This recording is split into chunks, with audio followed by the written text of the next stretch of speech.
Saludos hermanos y hermanas, Dios les bendiga, bienvenidos y bienvenidas sean todos al estudio bíblico de la Primera Iglesia Bautista de Caguas. Este que les habla es el pastor Alberto Díaz, pastor de la iglesia.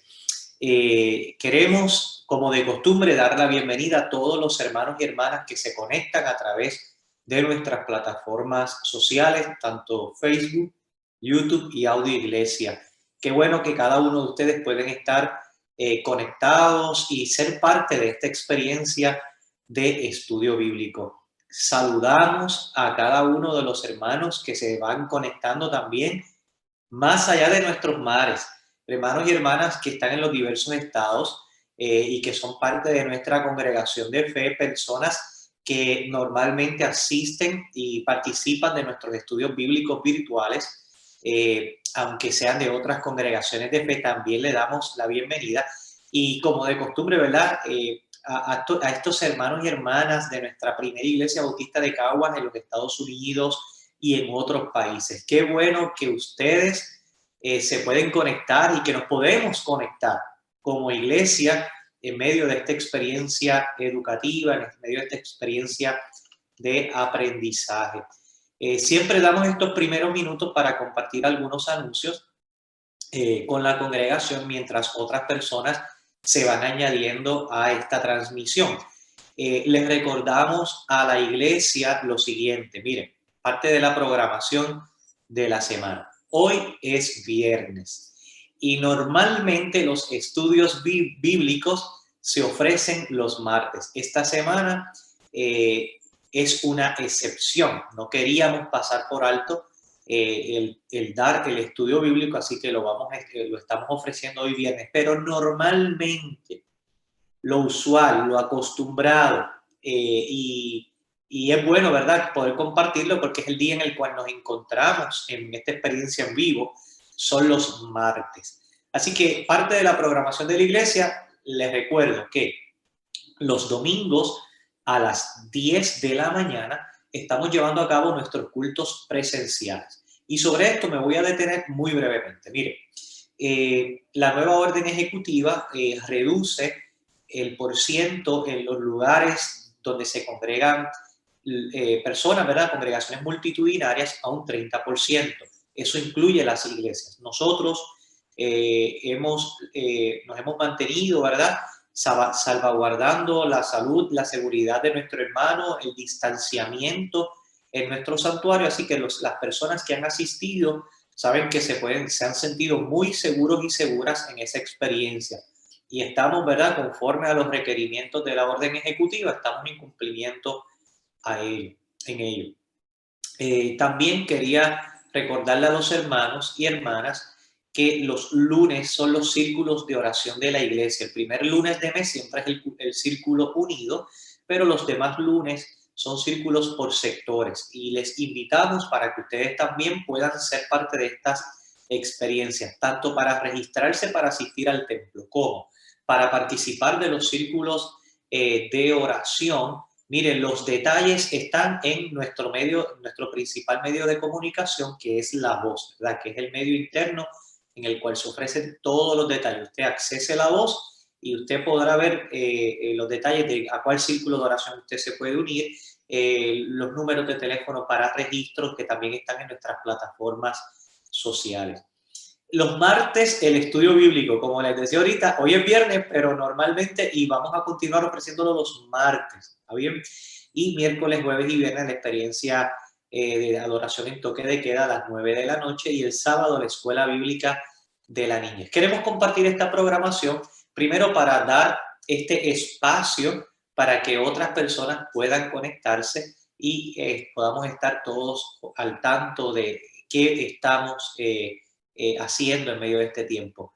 Damos las gracias al Señor por la oportunidad que nos ha dado de servir y que nos da de continuar sirviendo a través de diversas experiencias de vacunación como iglesia, y oramos para que en este tiempo tan difícil en el cual el panorama se ha complicado en el escenario, ¿verdad?, público en términos de contagios por el COVID, de hospitalizaciones, las nuevas cepas y demás, podamos ser sabios, podamos ser prudentes, cautelosos, podamos pensar en nosotros, pero también en el otro y en la otra. Cuando pensamos de esa manera, tenemos la completa seguridad que, que esa prudencia nos ayudará a minimizar los posibles contagios. Así que cuídese usted, cuide su familia, cuide los suyos, cuide sus vecinos, cuide su iglesia, cuide a aquellos que están alrededor de usted.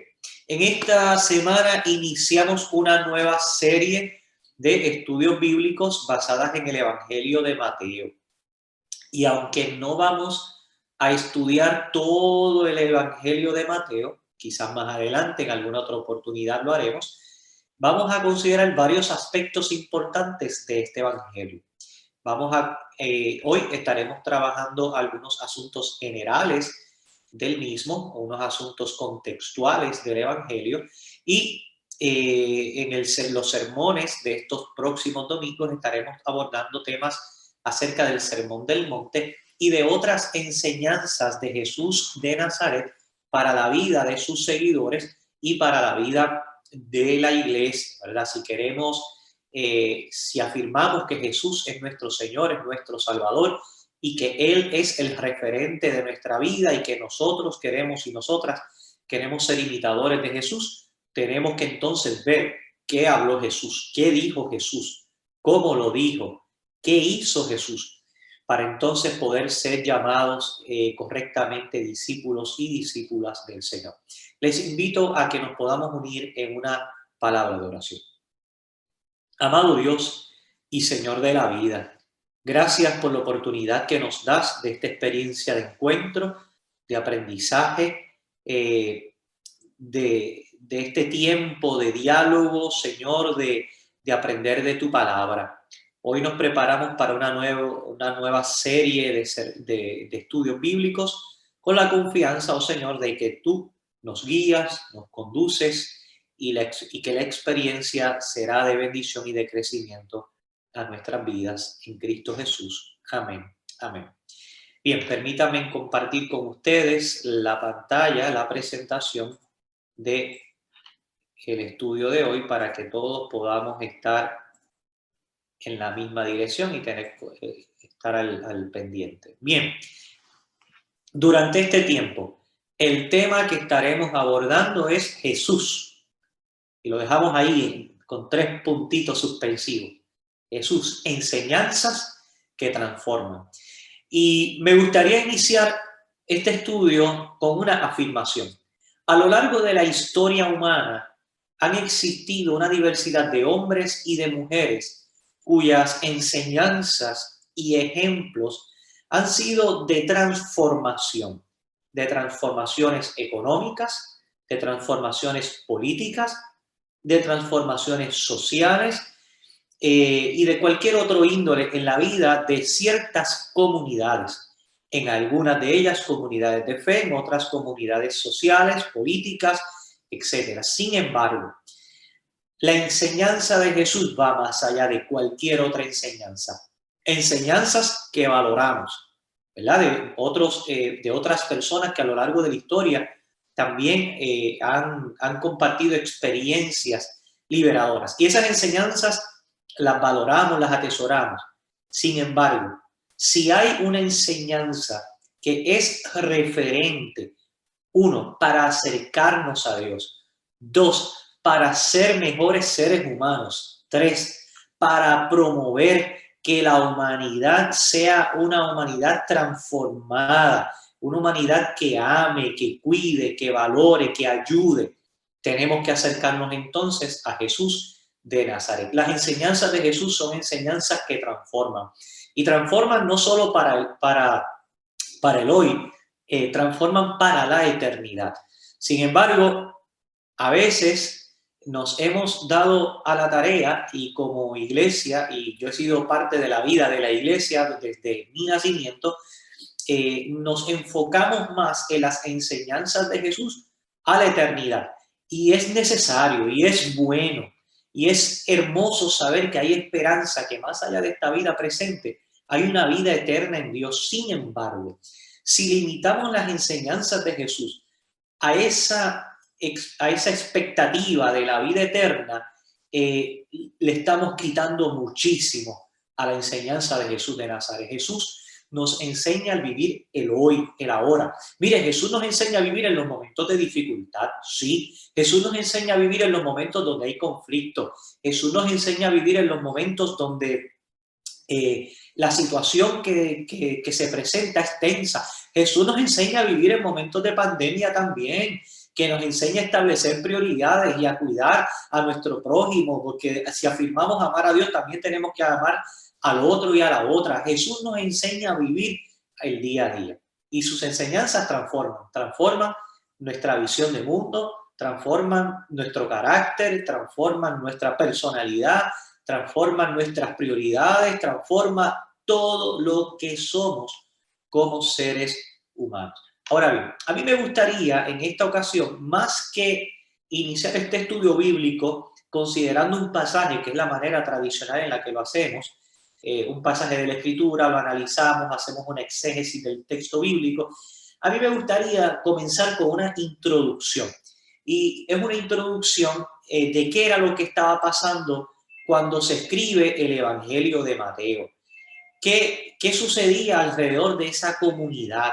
¿Qué estaba pasando en aquel lugar? ¿De qué manera vivían ellos y ellas? Y ese recorrido me gustaría que un poco lo hiciéramos en el día de hoy, en la tarde de hoy. Miren, este va a ser nuestro recorrido de la noche.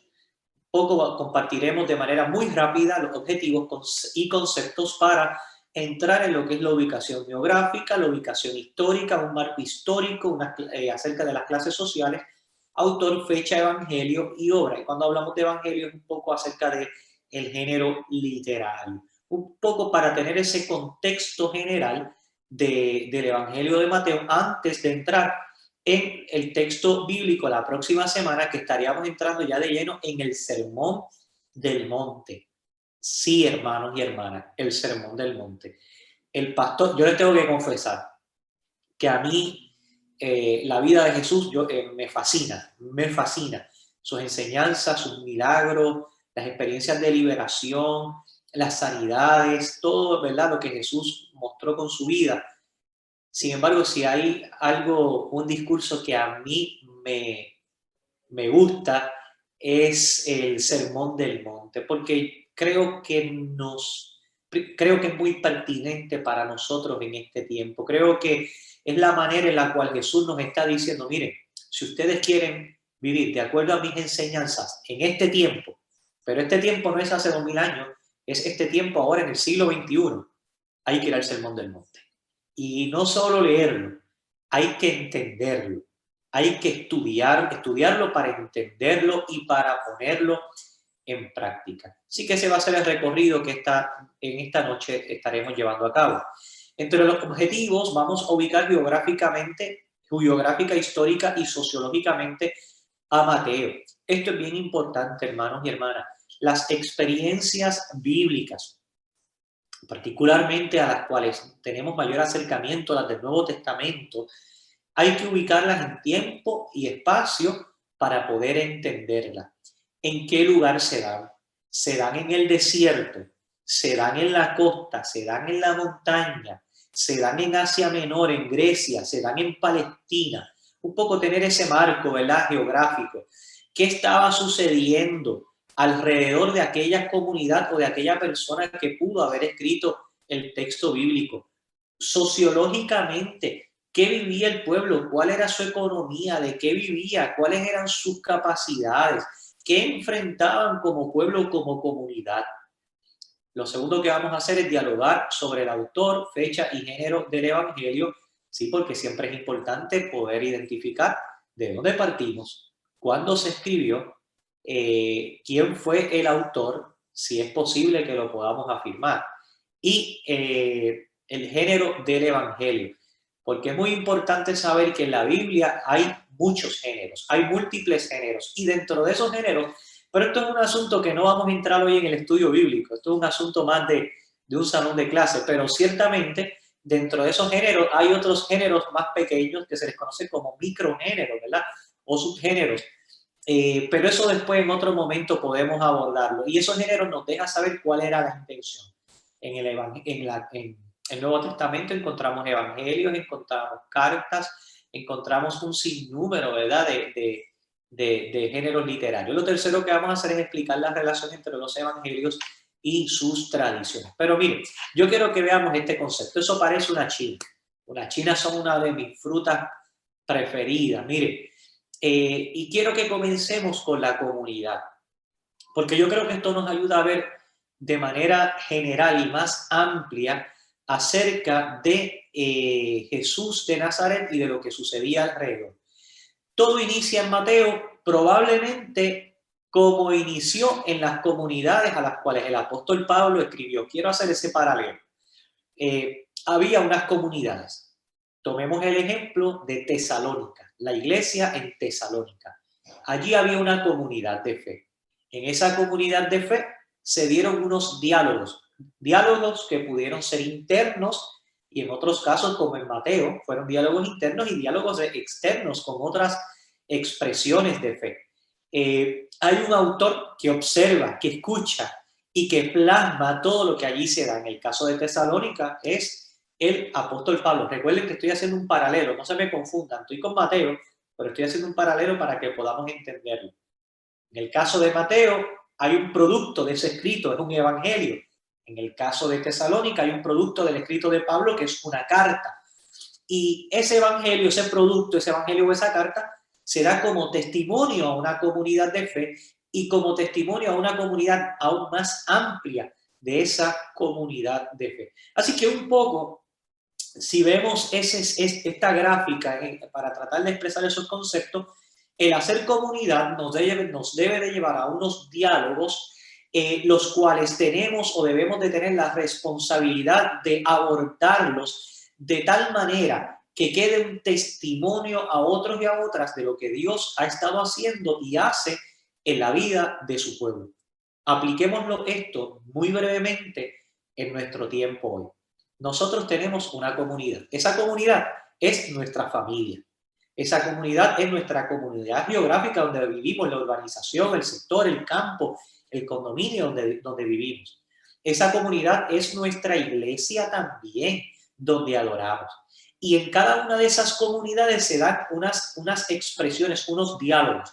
En la comunidad de fe, por supuesto que la mayor parte de esos diálogos van a ser diálogos intrínsecos a nuestra fe, cómo adoramos, cómo cantamos, vamos a dialogar acerca de cómo hemos visto la mano del Señor y su obrar en nuestras vidas, etc.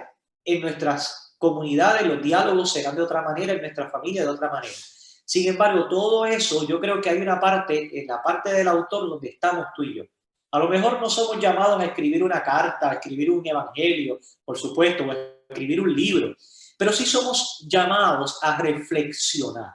Sí somos llamados a internalizar e interiorizar todos esos diálogos y esas experiencias que vivimos en nuestras comunidades, particularmente estamos hablando desde la experiencia de la fe, por supuesto, como creyentes, porque ese diálogo que damos en la comunidad, si me permiten ir atrás un momento, esos diálogos que vivimos en la comunidad de fe, también debemos llevarlos y compartirlos a otras comunidades como son nuestra comunidad familiar, como lo es nuestra comunidad geográfica, nuestros vecinos y vecinas y demás. Y debe haber un resultado. En el aspecto de lo que estamos hablando, el resultado fue el evangelio, el escrito, que vino a ser de testimonio a una comunidad hace 2000 años, pero más allá de 2000 años. Aún 21 siglos después, esos testimonios, esos escritos siguen dando testimonio a la vida de los seres humanos. Bueno, vamos a seguir. Aquí encontramos un mapa, miren. Y en ese mapa encontramos el mar Mediterráneo. Aquellos que quizás han tomado alguna clase de geografía o recuerdan sus cursos de geografía en la universidad o en la escuela, o que quizás son aficionados de los mapas. Pues miren, ahí encontramos parte de lo que es, ¿verdad?, el mar Mediterráneo, que en el área norte tiene parte de Europa, en el sur África, en el área este tiene lo que es la Palestina, y noreste, lo que se conoce como el Asia Menor, esa parte donde está Pérgamo, Antioquía, Esmirna, Tarso, Cilicia, toda esa parte se le conoce como el Asia Menor, y en el área oeste, ¿verdad? Ya en el área norte está lo que es Corintio, que es lo que es actualmente Grecia, y vemos esa parte en forma de una bota, de lo que es Italia, que nos enseñaron en la escuela muchas veces que Italia tenía parte de bota, y en el área oeste, no lo vemos ahí, encontramos lo que es la península ibérica, donde está España y Portugal. Así que un poco estamos ahí ubicados a nivel geográfico. Miren, y aquí donde está este globito rojo, es bien importante que nosotros tengamos, estoy tratando de señalarlo con el cursor, yo espero que ustedes lo puedan ver, está Antioquía. Y un poco más abajo, aquí está lo que es Palestina, ¿ven? Por aquí está Jerusalén, Cesarea, Damasco, lo que es Palestina, lo que nosotros conocemos como el actual Estado de Israel, y donde Jesús principalmente cursó su ministerio público, ¿verdad? Pero Antioquía para nosotros va a ser relevante en el estudio de Mateo. Y eso lo iremos viendo en el transcurso de este proceso. ¿Está bien? Vamos a seguir. Vamos a ubicarnos históricamente.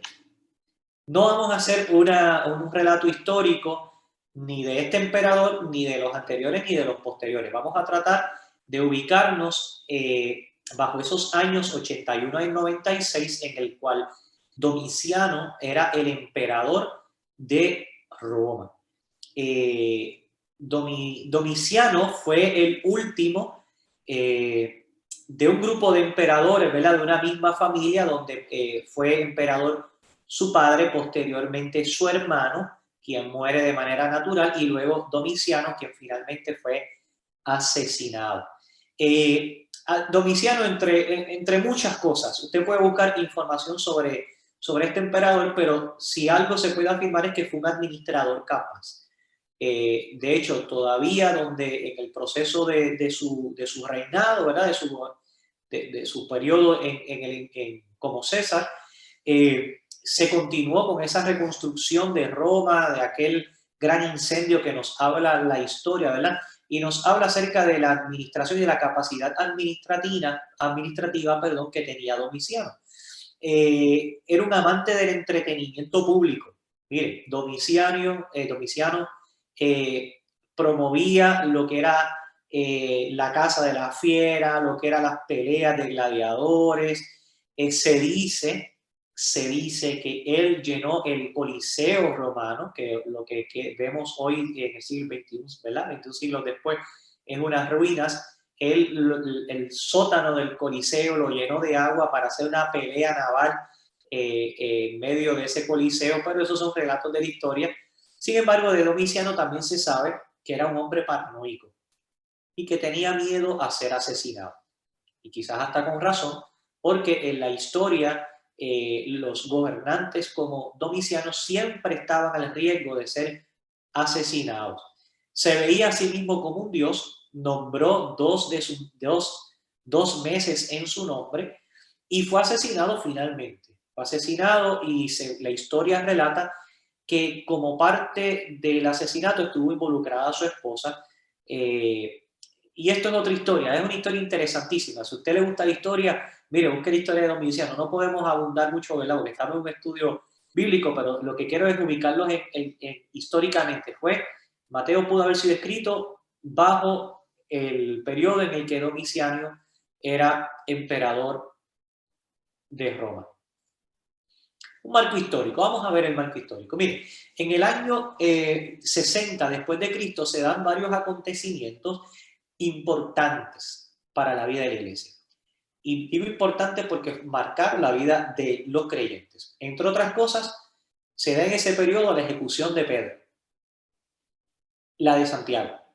Muchos de los apóstoles, ¿verdad? La mayoría de los apóstoles fueron asesinados, fueron martirizados por causa del evangelio de Jesús. Esto también se da la revuelta de los judíos en Roma. Y estos acontecimientos propiciaron grandes tensiones entre los judíos y los judeocristianos. ¿Quiénes eran los judeocristianos? Los judíos que habían venido al cristianismo. Entonces, creó grandes tensiones entre los judíos, judeocristianos y el Imperio Romano, creando ese clima de tensión, particularmente por el dominio político que el Imperio Romano ejercía sobre toda la comunidad. Miren, el Imperio Romano, como todo imperio, era un imperio opresor. Del imperio sobre Roma se habla y se escucha mucho la famosa Pax Romana, de la cual hemos hablado anteriormente. La Pax Romana no era otra cosa que un medio de oprimir, de limitar y de obligar a otros pueblos y a otros grupos con pensamientos distintos, incluyendo en el aspecto religioso, a ser parte de ese imperio política y religiosamente. Con los judíos hubo cierta tolerancia. Claro está, que se da una cierta tolerancia porque Roma tenía dominio, tenía control del Sanedrín, tenía control en aquel entonces de quién iba a ser el sumo sacerdote. Había también unos elementos políticos que influenciaban la vida religiosa en los tiempos de Jesús. En el año 70 después de Cristo se da la destrucción del templo y los gentiles llegan a ser la mayoría entre los cristianos de Antioquía. Yo no sé cuántos recuerdan esa frase de Jesús por la cual fue cuestionado y acusado y señalado de que no quedará piedra sobre piedra que no sea derribada en un momento dado que mira el templo. Un poco Jesús anticipando que aquel monumento que representaba la presencia de Dios, el lugar sagrado, el lugar santo para la comunidad judía, sin embargo, era un lugar que se había corrompido, que se había convertido en una casa de mercaderes, que no procuraba el crecimiento, el desarrollo del ser humano, sino que se aprovechaba del ser humano para su propio bien. Pues finalmente fue derribado en el año 70. Y ya para esa fecha, aunque los principales seguidores de Jesús de Nazaret fueron gente de su mismo pueblo, fueron judíos, pero ya para su misma fe, para el año 70, la mayoría de los gentiles llegaron a ser, la mayoría de los cristianos, perdón, eran gentiles particularmente en el área de Antioquía. Y en Mateo es importante señalar que hallamos el cambio de esas relaciones con los cristianos gentiles, como lo vemos en Mateo 28, versículo 19. Y de esto me voy a detener un momento para explicar lo siguiente. El pueblo judío tenía un entendimiento de que ellos eran el pueblo de Dios. Entonces, veamos esto, vámonos mucho atrás en la historia. En la promesa que Dios le hizo a Abraham, la intención divina era: en ti serán benditas todas las naciones.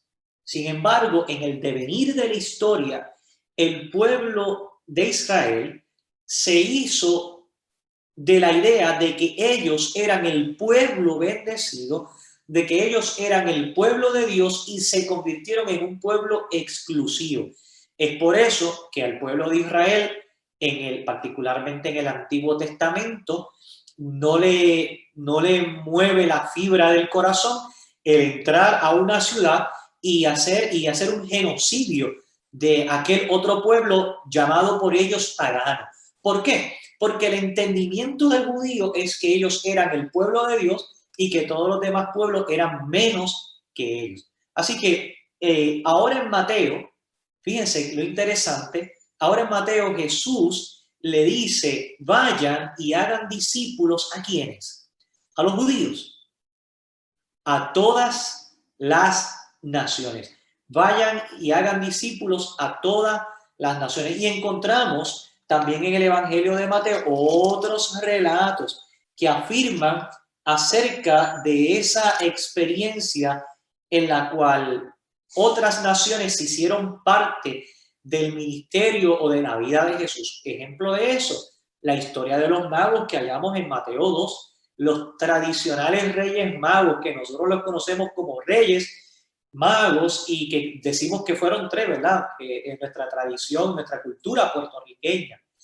Sin embargo, esos magos venían de otros lugares, eran procedentes de otras naciones.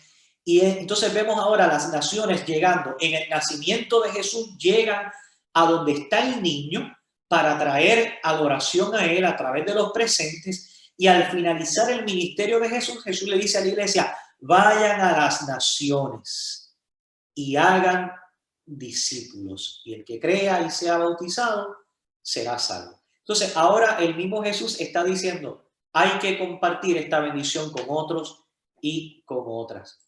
Vamos a seguir. Es probable que los cristianos de Mateo vivieran a la sombra de una comunidad judía que los odiaba por sus diferencias. ¿Por qué? Porque eran judíos que habían abandonado la concepción tradicional fariseica sobre todas las cosas, ¿verdad? Aunque habían otros grupos judíos, pero el grupo de los fariseos era un grupo muy fuerte dentro del judaísmo, y les odiaban por sus diferencias, les aborrecían. Esta situación da paso al surgimiento de la iglesia de Antioquía. Y así es que va naciendo la iglesia en ese proceso.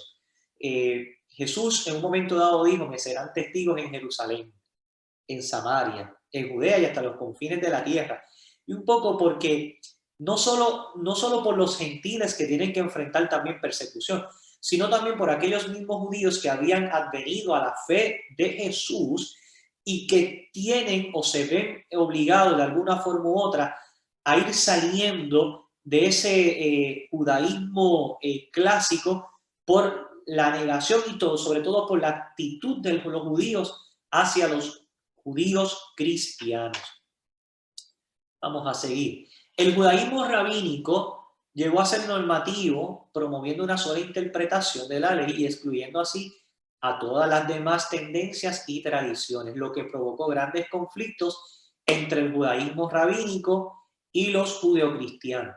El judaísmo rabínico, lo que podemos, quizás una manera sencilla para poder explicar es ese proceso de ese judaísmo clásico, tradicional, que llegó a ser inflexible con sus enseñanzas y que propició las tensiones internas y tensiones que provocaron que grupos como aquellos judíos cristianos finalmente salieran de ese grupo del judaísmo. Miren, yo quisiera, no es lo mismo, quiero hacer el señalamiento, no es lo mismo, pero un poco para brindar una idea. En muchas de nuestras tradiciones de fe, los bautistas no, pero en muchas de nuestras tradiciones de fe cristianas hay un credo.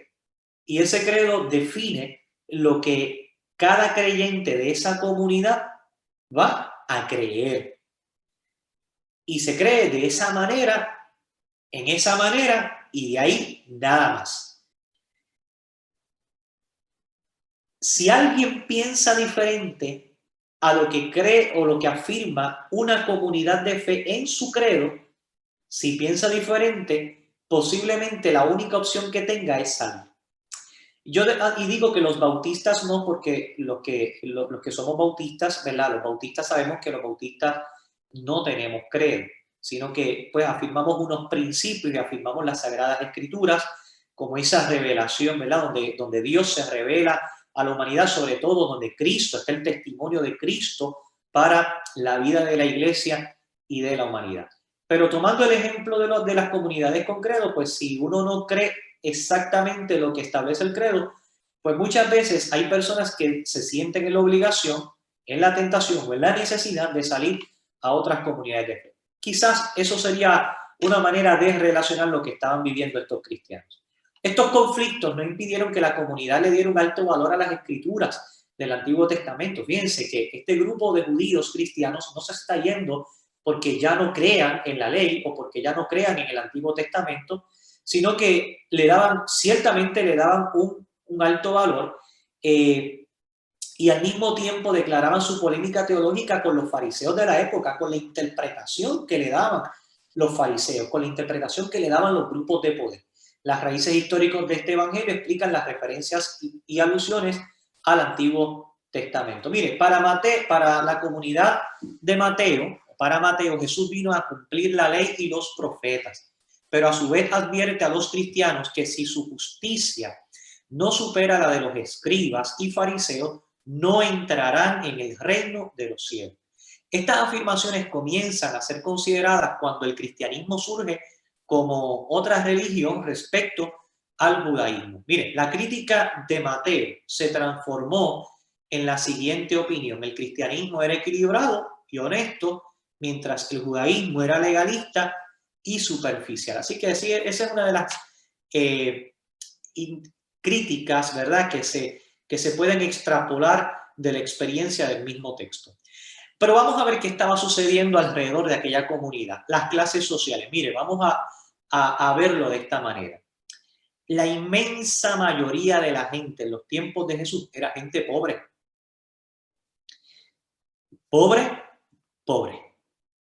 El concepto que nosotros tenemos de clase media es un concepto de la modernidad. Y quizás hemos crecido, muchos de nosotros, en una clase media, entre comillas, y pensamos que, o podemos llegar a creer que esa clase siempre existió. En los tiempos de Jesús, yo quiero que usted sepa que había un grupo que se llamaba la élite, o lo podemos identificar como la élite, que era el 2% de la población. Miren, ellos estaban la clase gobernante, los funcionarios, los militares, los sacerdotes, la clase religiosa, era la élite. Eran los dueños de los grandes negocios, eran los dueños o los grandes esclavistas de la época también, era la gente de poder en el imperio romano y también en los grupos religiosos como en el judaísmo. Encontramos otro grupo que son los artesanos, que agrupaba un grupo un poco mayor, era un 4%. Era gente que tenían ciertos oficios, pero dentro de este grupo encontramos también a gente marginada. Así que los artesanos no eran gente rica, tampoco yo me atrevería a asumir, a decir que era una clase media de la época, no, era gente con ciertos oficios, ya sea oficio del metal, de la madera, de la piedra, de algún tipo de oficio que le ayudara a ganarse la vida. Ahí estaba el campesinado, que era el 90% de la población. La comunidad cristiana estaba principalmente compuesta por el campesinado, los marginados y los artesanos. Y la élite, ese grupo del 2%, consideraba a los cristianos como una clase supersticiosa, y veían a Jesús como un mago, como un hacedor de milagros, y como uno que pues hizo milagros, ofreció algunas enseñanzas y había un grupo de supersticiosos que le seguía. Así que ese era el concepto que se daba en aquella época. Un poco para hablar sobre el autor, la tradición adjudica el evangelio a Mateo, al discípulo Mateo o Leví. Sin embargo, debemos de afirmar que los evangelios son documentos anónimos. El que se le adjudique a Mateo es específicamente eso, una adjudicación de autoría. Es que la tradición, al pasar de los años, ya para el segundo siglo, si en el segundo siglo se le llama o se cree en la probabilidad de que Mateo hubiera escrito ese evangelio. Ahora, la crítica moderna afirma, como les mencioné, que el evangelio de Mateo es una obra anónima. Por lo tanto, nosotros lo que podemos hablar correctamente, aunque Mateo seguirá siendo Mateo, ese es el nombre dado al evangelio, nosotros podemos hablar de un autor implícito. Y ese autor implícito es un judío cristiano, es un judío de la dispersión, es un judío que se ocupaba por la obra de la ley, que le interesaba los escritos del Antiguo Testamento. Y existe una alta probabilidad de que fuera de Antioquía, que hablara griego, no que el documento se hubiera traducido de las lenguas hebreas al griego, sino que hablaba griego y que fue escrito en griego, y que conocía a este autor las tradiciones y creía en la promesa del Mesías. ¿Cómo se llamaba ese autor? Su nombre. Mire, hermano y hermana, correctamente, de manera concreta, jamás lo sabremos, pero la tradición le ha llamado Mateo. Y ese es el nombre de nuestro evangelio, y es la autoría, ¿verdad? Que tradicionalmente se ha enseñado. Pero como les dije, ya saben que es muy difícil el poder afirmar en términos de que haya sido Leví el discípulo de Jesús. Vamos a continuar.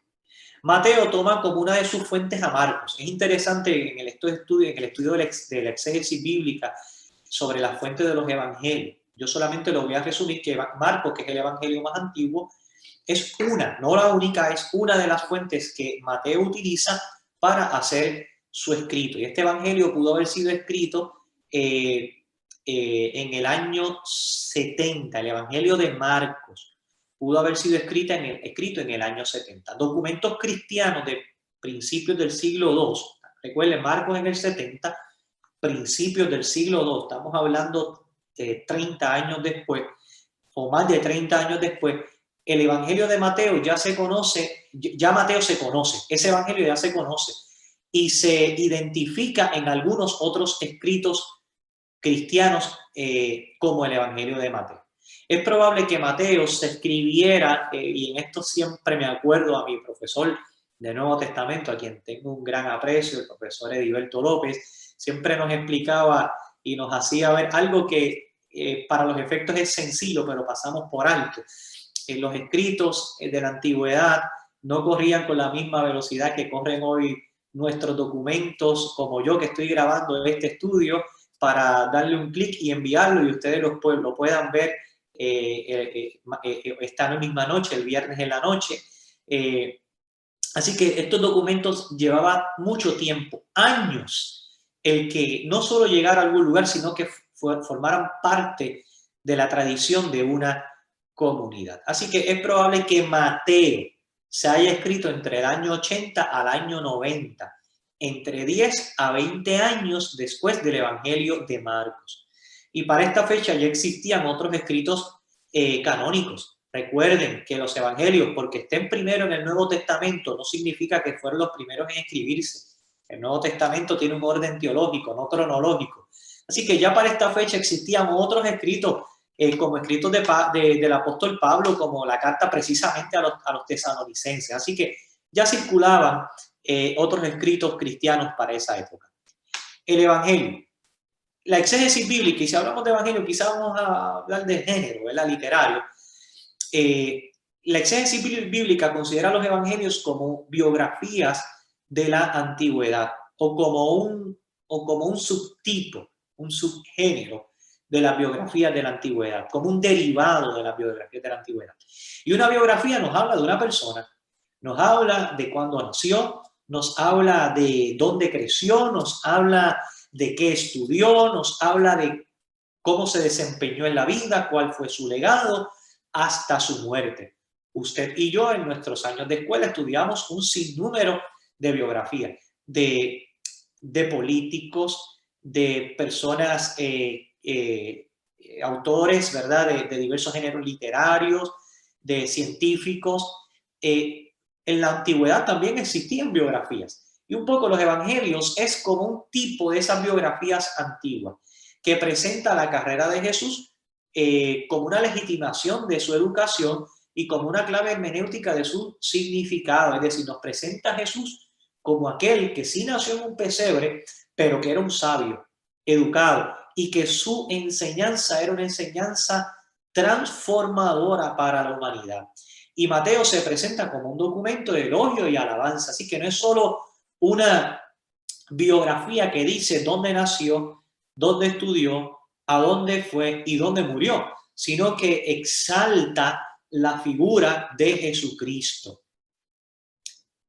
Sobre la obra de Mateo, miren, la influencia dominante que habría de tener Mateo en el cristianismo posterior sugiere que fue el evangelio de una iglesia importante en una ciudad principal tal como Antioquía. Por eso es que al principio de este estudio vimos el mapa del mar Mediterráneo e identificamos dónde estaba Antioquía. La lectura de Mateo nos permite constatar la presencia de tradiciones heredadas del judaísmo antiguo, el notable interés del evangelista en sus raíces judías, el estatus y el lugar de la ley y el vínculo que presenta entre Jesús y la tradición judía. Una posible interpretación sería que Mateo se dirigía a una comunidad formada al principio, especialmente por judeocristianos, como les mencioné, pero cuyos miembros iban siendo gentiles cada vez más, ¿verdad? Esa es una comunidad en transición, una comunidad que inició probablemente en Antioquía con judíos que aceptaron el mensaje de Jesús, pero que a la misma vez esa comunidad fue creciendo por gentiles que aceptaban el mensaje de Jesús y se hacía cada vez más gentil, ¿verdad? Cristiana, pero compuesta por gentil, esa comunidad de fe. Y este evangelio representa ese diálogo de una comunidad cristiana con diversas expresiones del judaísmo. Expresiones primeramente con los propios judíos cristianos, con los fariseos, con los religiosos de la época y con todas aquellas personas que se acercaban y que les interesaba el ministerio, la vida y las enseñanzas de Jesús de Nazaret. Vamos a ir culminando esta experiencia de hoy con las enseñanzas a modo de cierre. Mire, para concluir esta experiencia, que ha sido una experiencia más general, introductoria al Evangelio de Mateo, tenemos que afirmar lo siguiente: Dios se revela en medio de la diversidad, en medio de la diversidad de realidades humanas. ¿Cuáles pueden ser esas realidades? La opresión o la libertad, la paz o la guerra, un poco como la adversidad, la prosperidad, en la sanidad, la enfermedad, la salud. En cada una de ellas Dios se revela y se revela para hacer saber a la humanidad acerca de sus propósitos de vida y de su amor para con ellos. Así que en medio de un escenario político complejo en el cual vivían los cristianos del siglo I, en medio de un escenario socialmente complicado que vivían los cristianos del siglo I, allí se da un movimiento de testimonio que culminó o concluyó con el escrito de un evangelio. En segundo lugar, los creyentes tienen el desafío de guardar y compartir el testimonio de lo grande de Dios en ellos. Recuerden la China de la cual presentábamos al principio, esos conceptos. Mire, eso que hemos escuchado, eso que hemos vivido, eso que hemos dialogado, eso que atestiguamos con nuestros ojos, eso que hemos experimentado, tenemos que compartirlo con otros y con otras para que sea de bendición también a otros. Y en modo de conclusión, yo creo que una de las maneras en las que podemos concluir esta experiencia es que es necesario el que al acercarnos al texto bíblico conozcamos la situación política, económica y social que se vivía en los tiempos en los cuales se dieron las dinámicas que expresa el texto bíblico. Esto nos brinda una mayor comprensión para una interpretación adecuada del texto bíblico. Es muy peligroso tomar el texto sin entender, sin comprender lo que se vio, lo que se vivió al momento de esas experiencias. Es muy peligroso. Es por eso que cuando nos acercamos a un evangelio, a las cartas de Pablo, a los Hechos, al Apocalipsis, a cualquiera de los escritos del Antiguo y Nuevo Testamento, tenemos que tratar de tener una comprensión más amplia para ver por qué se escribió lo que se escribió, a qué respondía y cómo ese texto bíblico se traduce en vida y en una experiencia liberadora para nosotros en el siglo XXI. Así que esos son parte de las enseñanzas y de las exhortaciones al momento de estudiar la palabra. Ya para finalizar y cerrar este tiempo, quiero recordarle una vez más a los hermanos, parte de la programa, primero agradecer su presencia y el estar conectados en esta experiencia de estudio bíblico, y en segundo lugar, quiero recordarles que este próximo domingo, bueno, mañana sábado hay clases de la niñez, así que les invitamos a todos los padres y madres de la niñez, abuelos y abuelitas que puedan conectar a sus niños a la clase bíblica. El domingo a las 10 de la mañana, nuestro culto presencial y virtual, ambos, ¿verdad? Es un culto híbrido, presencial y virtual. Para aquellos que quieran asistir al templo es necesario que puedan registrar su asistencia. Necesitamos llevar un registro de asistencia en el templo. Si usted no va a asistir presencial, puede hacerlo también de manera virtual. Si usted va a asistir presencial, tenga la completa seguridad de que estamos tomando todas las medidas necesarias de distanciamiento, de uso de mascarilla, desinfección de manos, toma de temperatura y demás para recibirles en nuestro templo. Les recuerdo que el lunes tenemos los círculos de oración. En la voz están los detalles para que usted se pueda unir a uno de nuestros círculos de oración.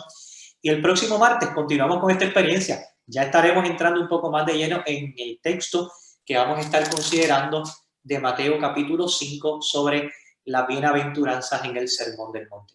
Que el Señor les bendiga de manera especial, que el Señor les guarde y nos despedimos con una palabra de oración. Amado Dios y Señor de la vida, gracias por este momento de encuentro, de diálogo, este tiempo de acercarnos a la Escritura para aprender de ella y estudiarla. Señor, gracias por cada uno de mis hermanos y hermanas conectadas. Permite que esta experiencia haya sido de crecimiento y bendición a sus vidas. De igual manera, a todos aquellos que nos acompañan a través, Señor, más allá de la distancia y de los diversos medios. Gracias porque tu palabra es eficaz y nos bendice. Permite que podamos continuar creciendo a través de ella. En Cristo Jesús. Amén. Amén. Dios les bendiga, Dios les guarde, la paz del Señor con cada uno de ustedes.